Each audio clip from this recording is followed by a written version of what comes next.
Yes, just clear the throat there. Hello, everyone. How are you doing? And yeah, welcome to the. Oh dearie me, I'm not meant to be playing that right now. Sorry, first screw up of the year. Yeah. Welcome to another Luthier's Lair Live. Glad you could join me.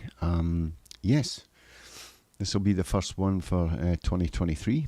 Hope you all had a great new year and January was kind to you. Yeah, if you are new to the channel here, welcome. Great to see you, and please consider subscribing to the channel. And I got to get used to all this stuff again, you know. Yeah, and thumbs up and click the notification bell for any upcoming uploads for notification of stuff that I'm going to be doing in the future. If you're not new to the channel and you've been here before, welcome back, and great to see you. So today I had a bunch of questions over December last year and January this year, so I'm going to be doing like a Q&A session. I've compiled a list of some questions that hey Laurent, how you doing? Yes indeed, there's Laurent there. Cheers buddy. Hope you've saved that Super Nintendo for later. Yes. No, we were just having a chat earlier on about retro gaming, and one of my passions as well. Yeah. So where was I? Yeah, there's going to be like a Q&A or AMA type thing where we're going to sort of discuss a few things about both playing bass and making bass guitars, the secrets of the low end, if it were. But it's not. And plus, we're going to actually revisit a... Thanks, Laurent. An earlier episode of the Luthier's Lair Live. And I'm going to have a little interlude to check that out. But anyway, let's get on with it. So, I do have a curated list of questions here that I thought were kind of poignant to answer on this live stream today. So, let's get right to it, shall we? Yes? Yeah, let's do so. Okay, first question. Now, the names that the handles that people use online are kind of crazy. So, but I'm going to read them out anyway. It doesn't matter. That's their handle. That's what they use. So let's go for it. Okay, the first question was by PJB99, and they ask, when did you get interested in bass guitar? Oh, well, I'm kind of old now, but I guess if I think way back, I first started taking an interest in music when I was like 2 years old or so, and the first piece of bass music that really sparked interest, I would say, was not an electric bass at all. It was a double bass. Yes, a double bass.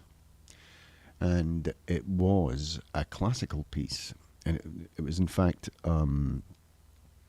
Beethoven's Sixth Symphony, Pastoral Symphony, and the third movement. And the third movement had in it a sort of climactical section where a flute was playing mellowly. Mellowly? Is that a word? I don't even know if that's a word. In the background. And yeah, there was a lead up to a crescendo, and then everything stopped. Orchestra sort of stopped, and I think it was the double bass and the cello, perhaps, played at the same time. But the double bass, a bowed double bass, really showed me the power of bass. And I mean, the hairs on my arms are already raised and I've got goosebumps, even thinking about it, you know. I'll play this section. Hold on. That was the thing I was meant to not play at the beginning there. But here we go. This is what got me into bass. It's very quiet.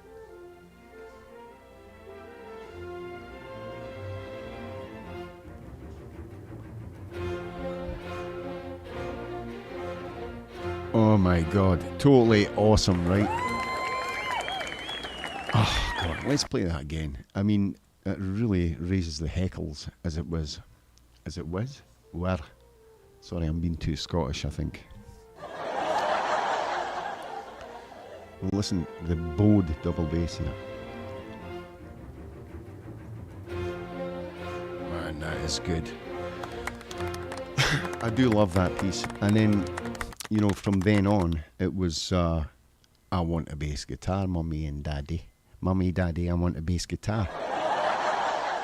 And of course they said, no, you're too young and your hands aren't big enough and this, that, the next thing. And that, of course, translated to, I'm sorry, son, we can't afford it, you know. So, yeah. I didn't get my first bass guitar until I was 13. My father used to play in a band and they used to practice in the house. And when they came along, the bass player, whose name was Jim Bell, I think, he'd pick up a seat, sit down, and he'd sit with he had a Fender jazz bass. This was like 1973 or 74. And he sat there, and I was just amazed at this instrument because I was so used to seeing like electric guitars and stuff. And this instrument had huge strings on it. Back then they were tape wound strings, you know.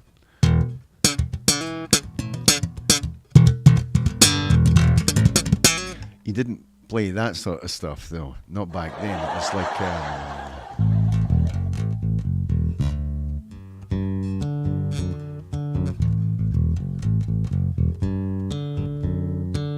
I remember him playing All Right Now by Free, and what I did was I took a stool and I just sat beside him all practice.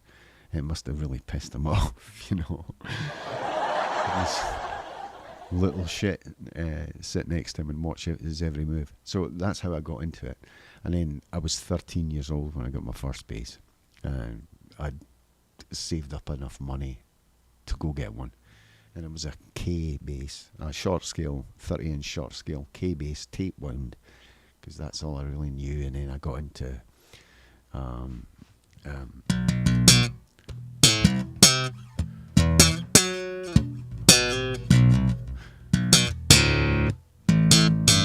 Adam Clayton was my first sort of bass person I looked at, and then Mark King after that, and then it just went. Okay.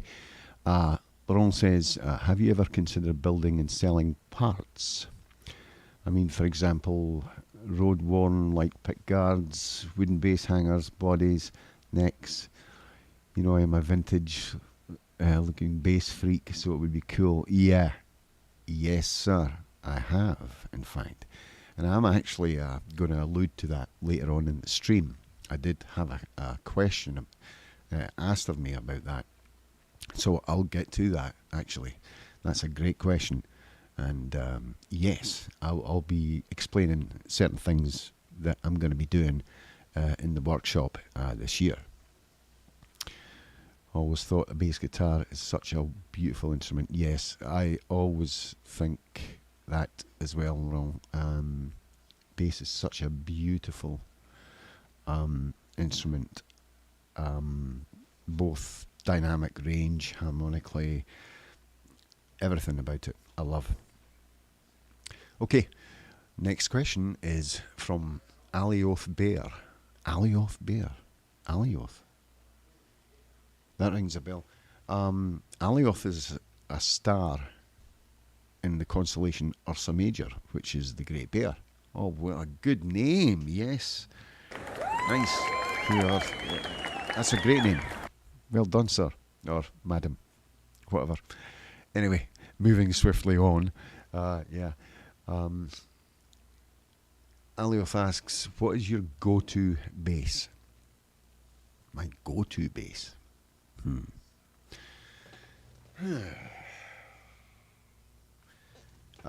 It depends on what I'm going to be playing. I think if I'm practicing, it's this. It's my active P bass that I built for myself about, 3 years ago now? Now this is my go-to. Actually, more simplistic basses I find are good for practice. Excuse me. And yeah, I'll get to that in a minute. Joseph, welcome, by the way. And excuse me, yeah. I always go to like a P bass or maybe a simple passive jazz bass for practice. But if I want to do something more involved, I have two other basses that I like to go to, and I'll show you one of them. Hold on, I can move out the way here. That is my Gaz Bass Scarab Series 1. This was built in 2017, I believe. This one here, and of course, that's just a very versatile instrument for any style of play. If I do want to go to like 16th linear slapping, like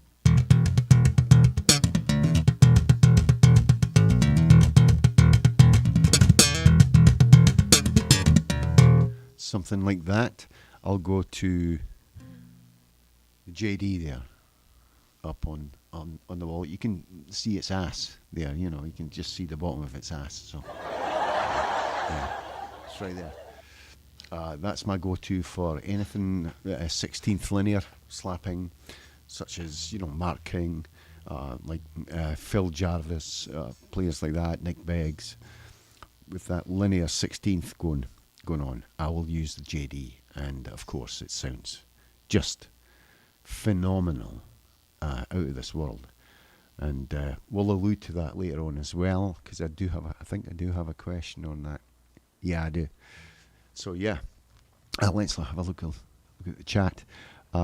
Joseph Reed is asking me, what happened to that green 6-string bass you had? Do you want me? I can go and get up and show you if you like, but I'll be like out of shot, and you can all talk amongst yourselves if you like. But I can show you. I think it's not on the wall. Actually, let me go and get that for you. I'll be right back. Okay.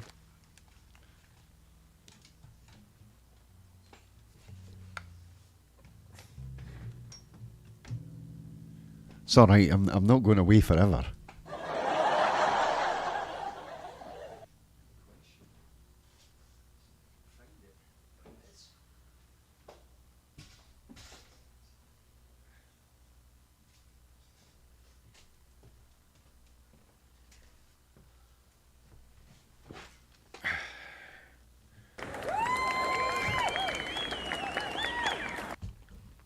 Whoa.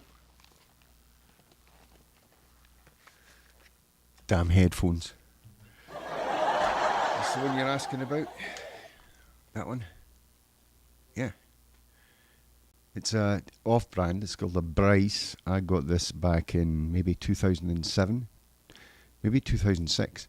I can't really remember. Actually, it's maybe before that. I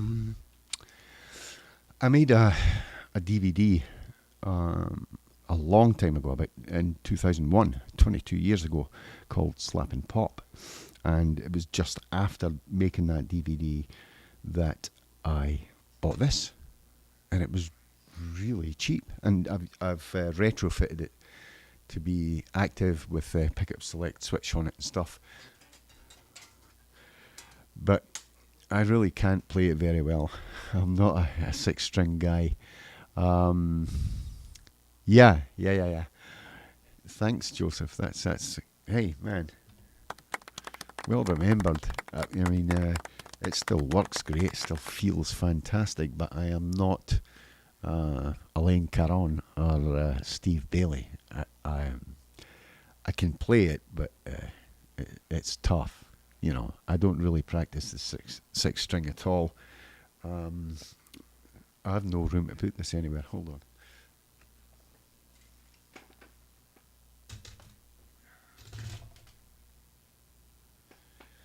Yeah, that's the six string. It's a fantastic bass. It sounds very good. I mean, the low B is such a growl. It's unbelievable. So that's fantastic. So let's get on to the next question. Actually, I can. Do you want to hear the Scarab Series 1? Hold on.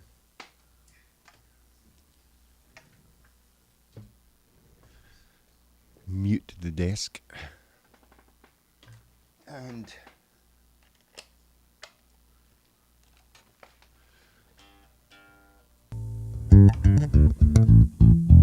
oh, it needs new strings, that's for sure.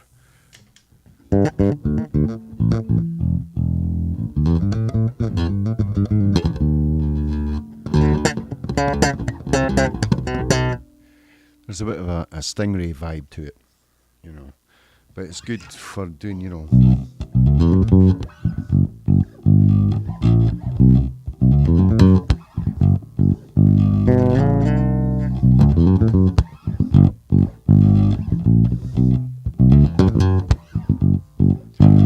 So it's very utilitarianism in that. Is that a word? I don't know if that's a word or not, but it's good utility in it. Laurent says, I think six strings are another instrument, maybe one day. Yeah, I totally agree with that. They really are, and just a completely different animal. Your technique has to change to accommodate it. Your playing style as well. And that's why I admire people like Steve Bailey and Alain Caron for just their musicianship, their virtuosity, I would say, is a great word for that. They're just fantastic. I'll put this one back. Just mute that again so we don't get any clangy noises and stuff. You know what I mean?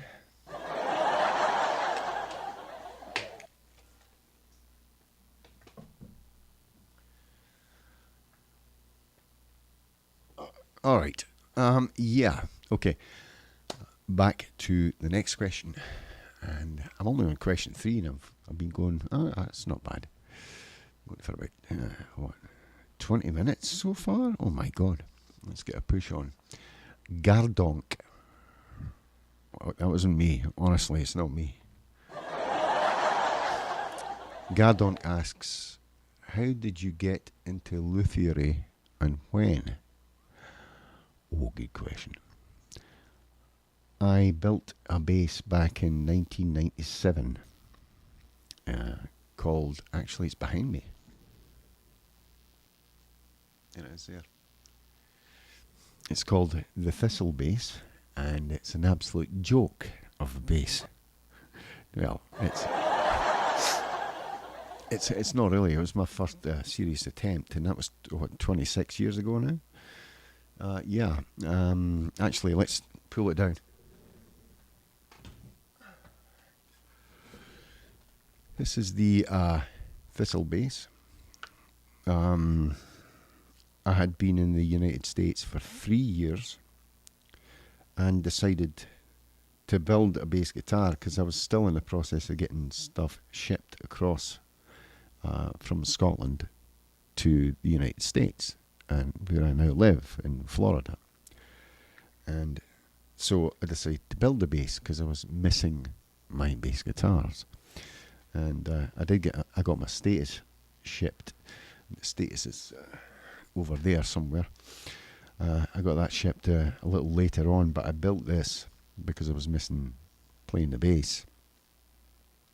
And this bass is a sandwich of flame maple, walnut, flame maple. The neck is a laminated neck with purple heart and maple, rock maple, and the fingerboard is actually bubinga and ebony. So no expense spared, but it's an absolute nightmare, this bass. It really is. And I'll tell you why. I decided to make a through neck bass. I didn't do a bolt on or anything like that. I went right into the deep end and made this.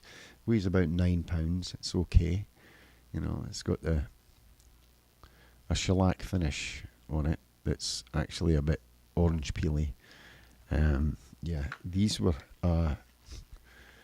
what I did was I used a printer, an inkjet printer, and transferred the ink onto the wood, let that dry, and then finished the bass after that, and it turned out quite well actually.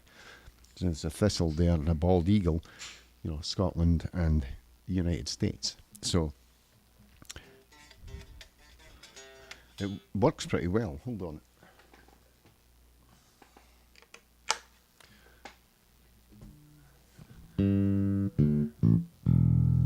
And it sounds great. It really sounds great. The bad thing about it, and I might actually just rework it, is the neck is about twice the thickness of a normal bass neck. It's like like playing the thick end of a baseball bat. Yeah, Laurent says Alembic Vibe. Yeah, that was the main inspiration. Was the Brown bass, Series 1 Alembic, short scale Stanley Clark. But this is a 34-inch scale, and yeah, it was totally inspired by Stanley, but I had to make it look a little bit different from that. And the cutouts, look how far the fretboard comes this way, and the cutouts are there, so you can't, you know, it's hilarious. But it does sound good, you know.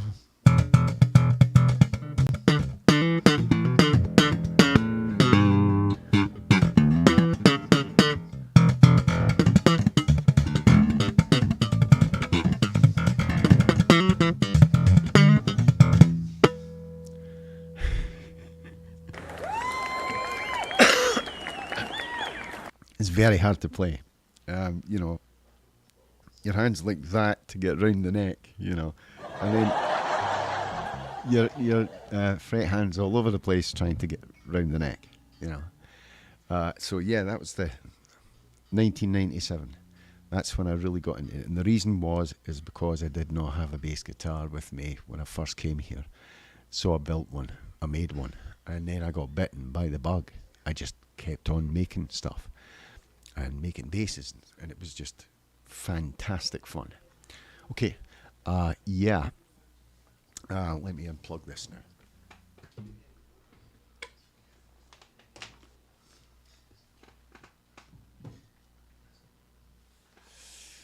So, yeah, next we're going to have one more question. I'm going to read out a question here, and then we're going to take a little trip down memory lane to last year with a segment that was quite popular. Yes. So the next question, Tremolo Zero spelt out, not the numeral, asks, I enjoy your review videos. Do you plan to do them more regularly? Yes. Yes, I would love to do some more review videos. Actually, they're some of the top rated videos that I do have. I guess over the years I've been on YouTube since 2006, so 17 years. I guess that kind of engenders a little trust, and I'm kind of happy to say that my two most recent reviews were the Gretsch G2200 short scale, and that little fella there, the Squier Mini P bass, which is a fantastic bass, and it really is. I demonstrated it in a video, and I gave my honest opinion on it, and I thought it was a marvellous instrument. It's just very well made, and it was what, $200, $199. Great instrument, and yeah, I would love to. If there's any manufacturers out there, because I can't very well review my own stuff, can I? I can kind of showcase my own stuff, but yeah, the Mini P is fantastic, and I would love to go along and review more equipment. I have a guitar centre not 2 minutes walk from my house, and I might go and ask them if I can go and review some stuff. I mean, I know them very well in there, so yeah, we should actually.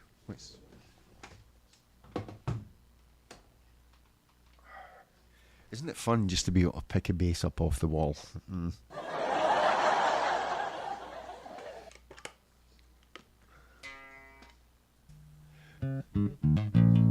So I've got this tuned tenor style, so I put some effects on that.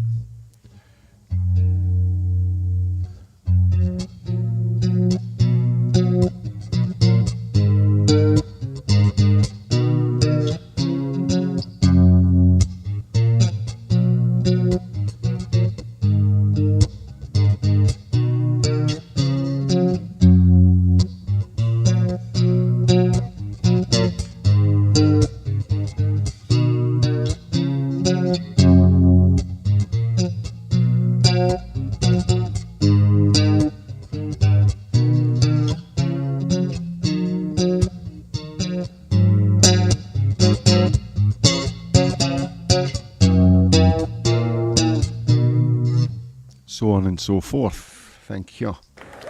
Yeah, it's very easy to play. The neck's ultra thin, of course, because it's so small, and it weighs about, I would say, about 5.5, 6 pounds, about 2.5 kilos. It's very light as well, and it's a 28-inch scale bass. It's not the shortest scale bass I've played.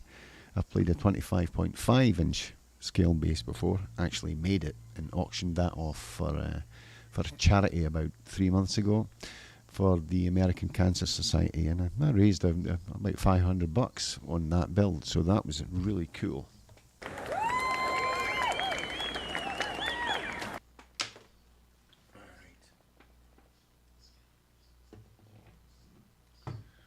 Careful, Icarus.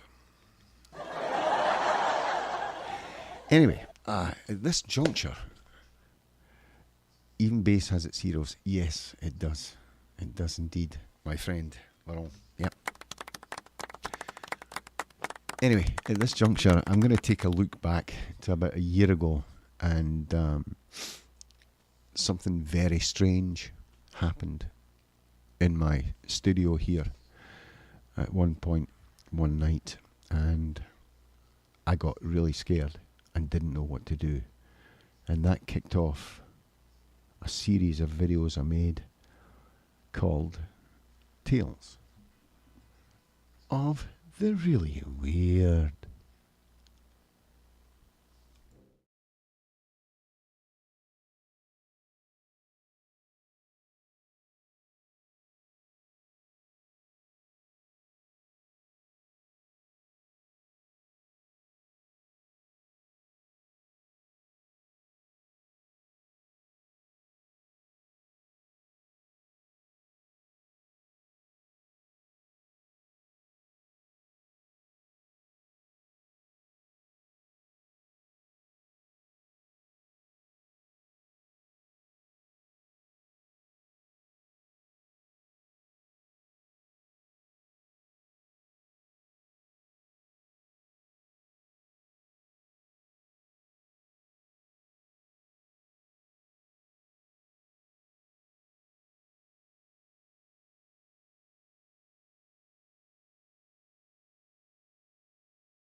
That click. Oh God! See, I keep playing that piece of music. Yeah, that kicked off. Oh my God! Can't see you or anything scary or what? Yeah. Thanks, Paul. Yeah. Couldn't see me at all, right? I wasn't even there, and I did not edit the video. Yeah, that kicked off the Tales of the Really Weird series. I kind of ran out of material to do stuff, silly stuff like that, so I thought I'd rehash it today, just to have a look back. And it brought back some really good memories. Anyway, let's go on to the next question. Yes, Mrs. D. How spooky is that? Yeah.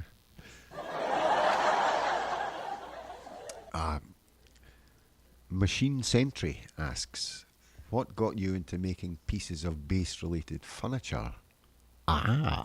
Well, yes.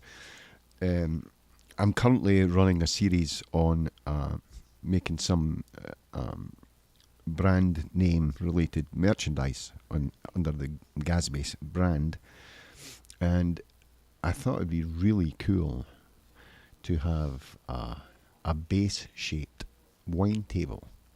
Now, I have CNC drawings, CAD drawings of a jazz bass body, and I was like, so the last jazz bass I made actually is you'll see the bottom end of it there. It's right there. And I haven't made a jazz bass in a while, and I thought, I'm going to make a table out of one. Yes, a table. And by the way, after this live stream, I'm going to be putting links in the description section that will allude to various things that I'm referring to during this stream. Yeah. And what got me into it was just, I wanted to make some merchandise for people. Some, classy, tasteful type stuff, which is totally unlike me, of course. I've got about as much class as a not school. So I made this wine table, and the prototype was fine. It turned out really good, and I thought it would be good to have like sound reactive lights inside it that would shine through the bottle. So the table's actually a jazz bass body, but 3/4 of an inch thick instead of 1 3/4 inch depth thickness, and it has a central pillar with sound reactive LED lights in it, and a little Arduino microcontroller in there with a program that will make it react to sound. And the base of the table is a 17-inch diameter piece of pine, 1 inch thick, with little trays carved into the wood. And it was also an exercise in doing something else with the CNC router that I acquired about 6 or 7 months ago. So it was a lot of fun. And Laurel says, has your workshop a CCTV camera? Yes, it does. I have a camera in there, so that when the CNC machine is operating, the camera is an intelligent camera, and I can look at it on my phone wherever I go, and there's a kill switch on my phone, so that if anything goes tits up, sometimes it does, I can stop the machine right there and then, so I can supervise the machine without actually being there, which is a great thing. Laurel says, when are you coming to share a glass of French wine together by the 9th gate? Indeed, Mr. Corso. Indeed. Nothing like hard cash, Mr. Corso. Yeah. Actually, wait a minute. I'm going to do something for Laurel here. This just come into my head. Wait for this, right? I'm going to get set up. Hold on.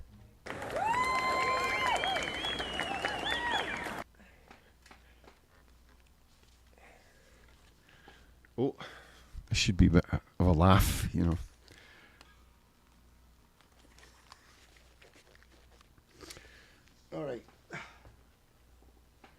Let's get plugged in. That's us plugged in. Let me set up a beat on the loop pedal here.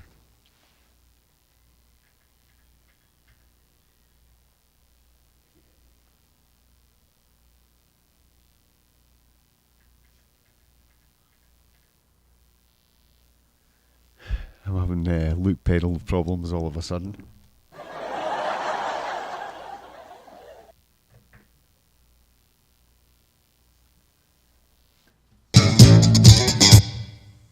There we go, it's working now.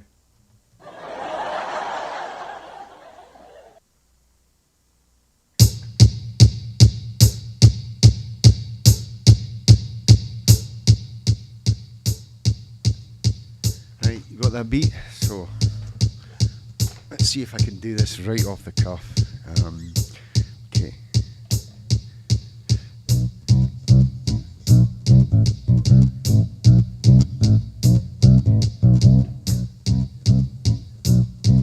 That's good.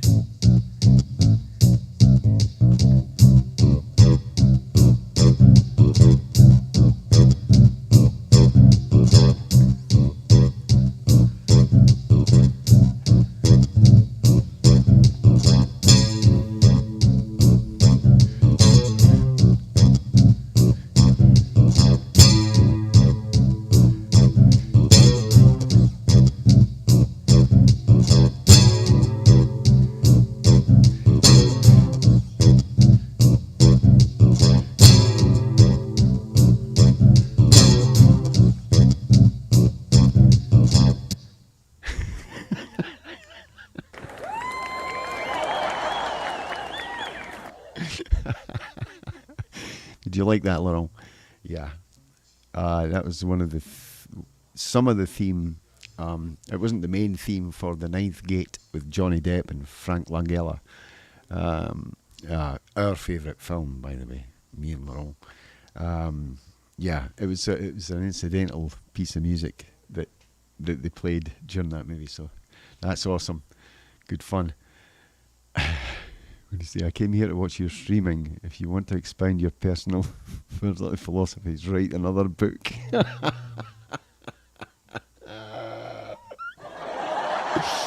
That's a line from The Ninth Gate. Well done, sir.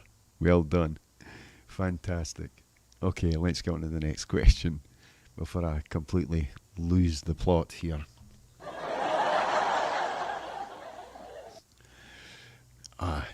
T-Lip asks, do you have any YouTube videos on your technique?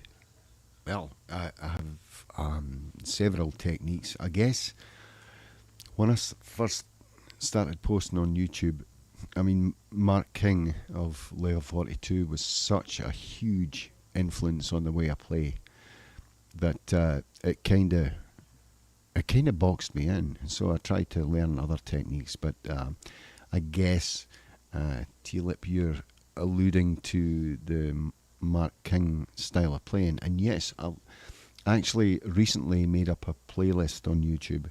If you go to my channel, which you can absolutely do this with.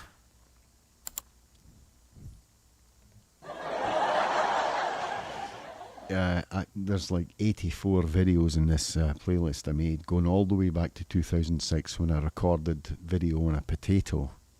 Going all the way back then. And yeah, it shows, there's a bunch of technique videos on there, but there's also a few videos breaking down that technique. I used to run a website way back that would break down a lot of famous like level 42 bass lines and stuff, and how I saw them being played and my interpretation of them. Maybe not completely accurate, but it gave you a good idea of how to play that sort of stuff. You know, the 16th type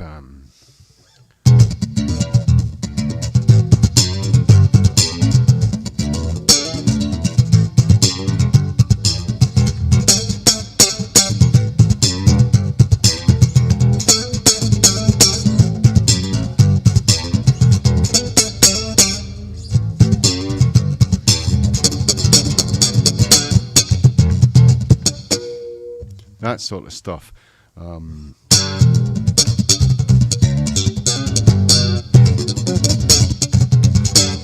the machine gun triplets and all that sort of stuff. Yeah, there's a bunch of videos online on YouTube that will explain all that sort of stuff. So yeah, absolutely. And I'll post a link to that playlist in the comments section after this live stream. Thank you for that question. That was a good question. Thanks.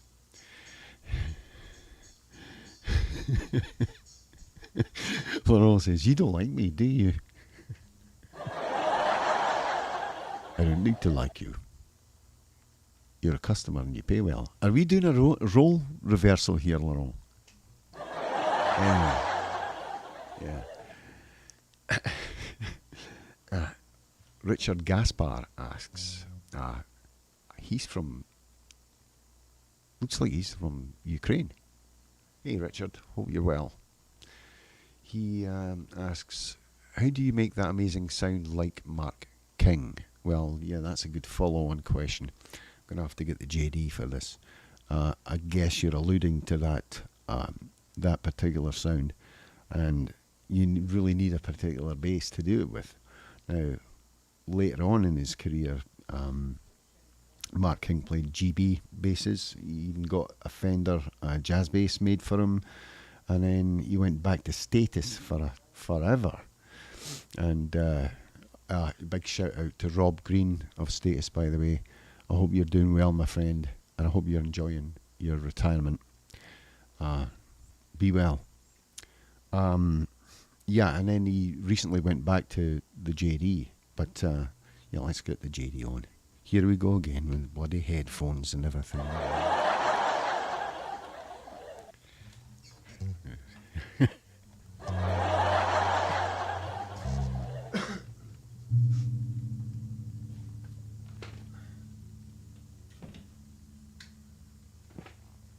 To stand up to get that one.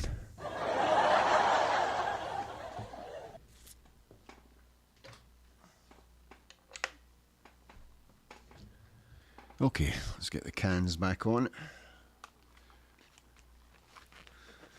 Right.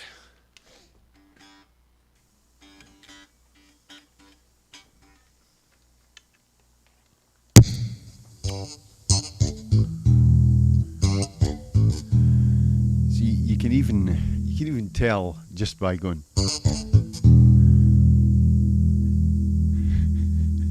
Paul says, I like your t-shirt. Where can I buy one? I'll just give you one, man. Anyway, yeah, this is the JD Supernatural Classic Series 1. Iconic to people who love Level 42 and Mark King. It's very bright.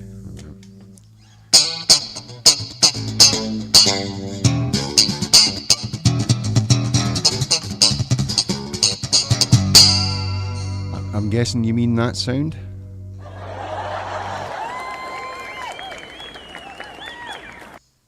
The way you get that sound from the JD is it's got to be, this is a Series 1, Supernatural Classic Series 1 Mark King model.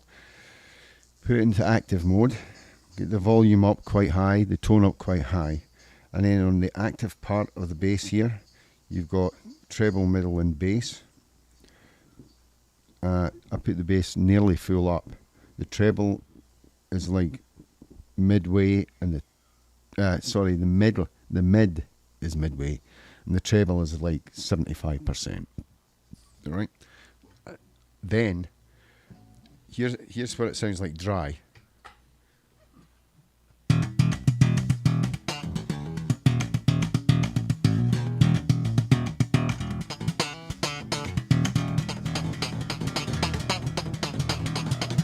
So you're still getting that sort of JD sound, but I like to boost the sound by putting some effects on it, and I usually put a little bit of reverb, like club reverb, not arena reverb, so it goes bah forever. Short decay reverb on it, and also a bit of chorus bit of chorus. Fast chorus, not slow chorus. Sometimes you could use flange for stuff like...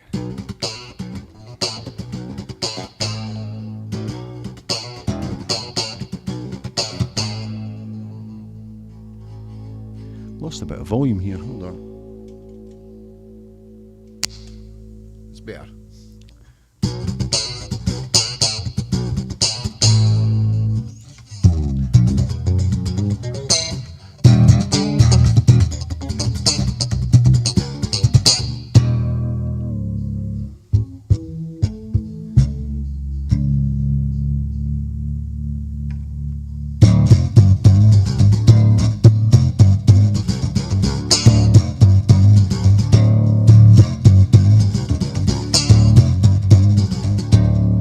That sort of sound.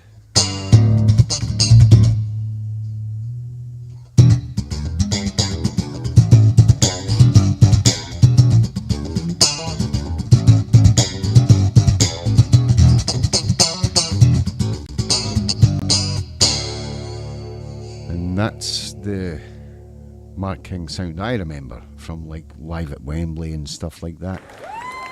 Yeah, it's just the most unique sound on earth. I love it. It's fantastic. Yeah, so that's that. Answered, I guess. And again, you know, I do have videos on how to get that sound from a JD, or maybe even any other bass that you care to mention. Yeah. Next question. Lex Lance asks, what finish do you use on bass guitar necks? Great question. I'm going to show you right now. Again, I'm going to have to swap basses out, you know.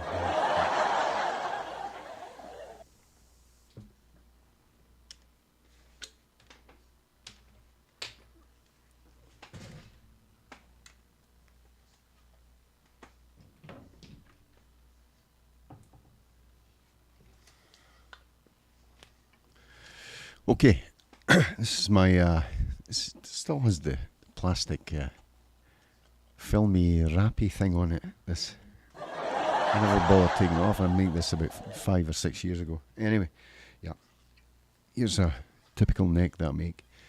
This is a P-bass shaped neck, and it's a little thicker than a jazz bass neck. But as you can see, this is not glossy at all. It's a satin finish, and that's to aid speed across the fingerboard when you're playing.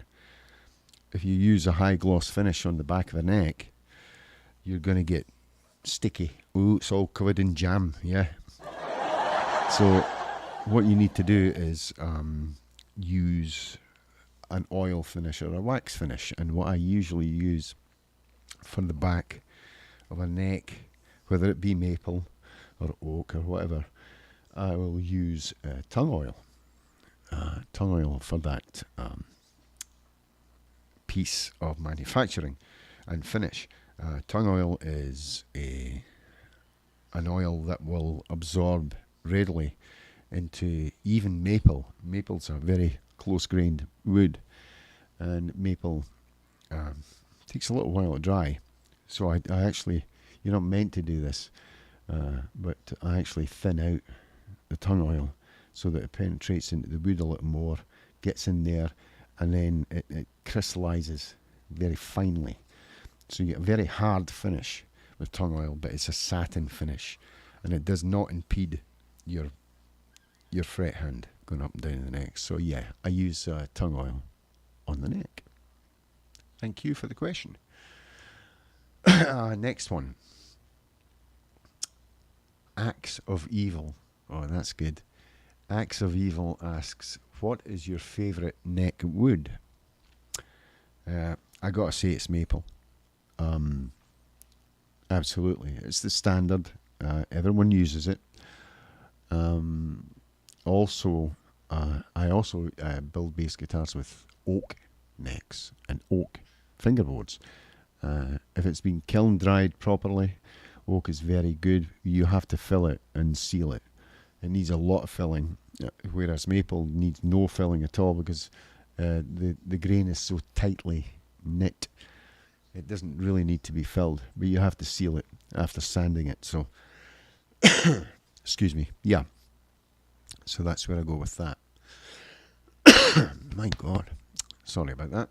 Yeah, so maple is my favourite for next. Oak, second, but it's a pain in the ass to finish. But it's still so resilient and strong. And it's very pretty as well, especially if you get like a certain saw, like not like quarter saw or anything like that, but if you're able to machine it down, and it's just beautiful. It looks gorgeous. So yeah, Brett Lord asks, of all the bases you build, what is your favourite model?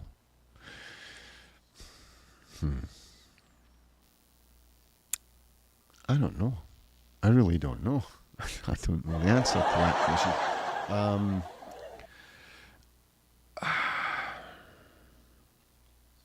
I would say nowadays, the Scarab Series 1 is my favourite. My second favourite is the Falcon Series 2, redesigned on the CNC. That's my second favourite. Or maybe my equal first favourite. Let's see.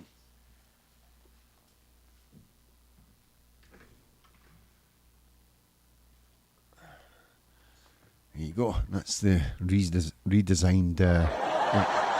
Reason designed? Yeah, the redesigned Falcon Series 2. This will be going up for sale very soon. And it's a very shallow profile neck, like a jazz bass, but it does have a P bass nut width. Very comfortable to play, 2 octaves. Abalone inlays, no LEDs on the standard, and the same electronics as the Greta bass that I built for the fantastic bass player Franco Di Donato of Italy. Yeah, and it has a treble boost cut switch here, series parallel pickup switches there, so you can put any pickup in the series of parallel mode, and then we have our pickup blend, master volume, bass, middle and treble, so the electronics are quite comprehensive in it. Plug it in.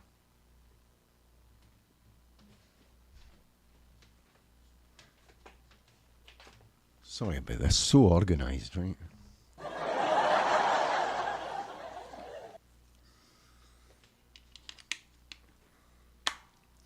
And it's got a double click jack plug that you have to go to and then push it in harder. I put the same sort of circuitry into a bass called the Scorpion I made for Eddie Wilms of Belgium. And he called me one day and said, the bass isn't making a sound. I said, do a double click on the jack, and it made a sound. So. Yeah, so...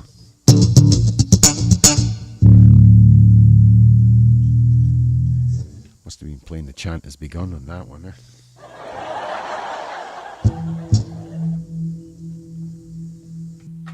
Again, this is dry, no effects.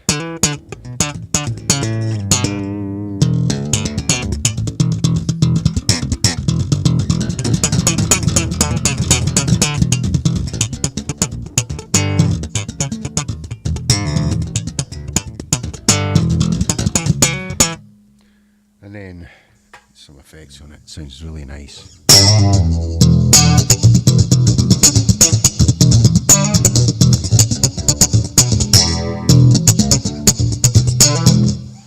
I do get comments that it sounds kind of like a Status King bass, and it kind of does. And it kind of, people say it kind of looks like a Status Series 2, something like that, but no, it doesn't. I did do a video, side by side comparison on the two basses, and yeah, it's certainly influenced by the Status, but it doesn't really look anything like it. And these are this is the Hipshot headless bass system here, which is fantastic, and I'm an affiliate of Hipshot. They're a fantastic company. I love working with them, very reasonable people. And yeah, fantastic. So that's my two favourites. I do love this, the Falcon Series 2. The Series 1 as well, it's a nice bass, and it's right there. It's the one that's behind the Scarab Series 1. My back's giving me shit, so I can't go and I can't go and get that one. Okay, I think I've got time for one more question before I have to scoot off and get the hell out of here. Let's see what we've got. Duck Dog. Yeah.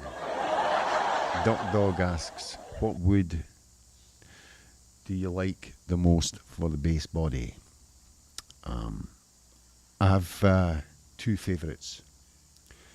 And actually, this is kind of controversial, but I love poplar. If you get a good chunk of poplar, it's fantastic, because one, it's easy to work. Two, it's light. It's very light. This is all poplar, by the way. It's just been stained 2 colours. See that? That's poplar. Doesn't look like it, does it? But it is. That's poplar. It's very light. So 2 reasons. 1, easy to work. 2, very light. The other wood I love to work with is black limber. I don't know if I've got an example of a... Yeah, well, there's one in the workshop that I'm working on. But black limber is an awesome wood to work with. It's very pretty. Has kind of like a burl look to it without even having a burl top on it. It's also easy to work with. The sawdust that it makes is not coarse like maybe a zebra wood. Zebra wood makes me ill, actually, even with a respirator on. I think I'm allergic to it. But yeah, so it would be poplar and black limber. Sapelli is a good wood also, which is similar to mahogany species, kind of like that. Also very easy to work. Any other woods are a little harder to work. Basswood, I don't like bass or basswood as they call it. I really don't like it. It tears out easily. It's too light, too absorbent. But most of the cheaper bass guitars you'll find on the market are made from basswood. You can get good quality slabs of basswood, but that's not to say that it's going to give you a good end product. And since I'm building higher end basses, I like to use higher end exotic woods. That's it. I think that's all we've got time for. So let me have a look at see the chat. What's going on? Yeah, well done, Paul. Great joke, man. It's very popular. Anyway, yeah. And Ma says, just listen to Beethoven's Pastoral Symphony. Awesome. Yes, it is. It's fantastic. I love it too. All-time favourite. Listen, folks, thank you for joining me on this first live stream of 2023. It's been an absolute blast. Really enjoyed myself, and I really enjoyed your company. So, you know what? If you're new to the channel, like I say, please consider doing this. Subscribe to the channel, give me a thumbs up, ring that bell there, click that bell for notifications of any upcoming videos and content that I might be doing.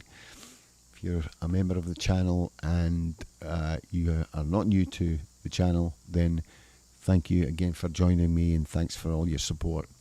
It just remains for me to say the usual that I do and screw up all the time. Stay safe, be good, I'll catch you next time. Thanks everyone for joining me. Cheers, bye bye.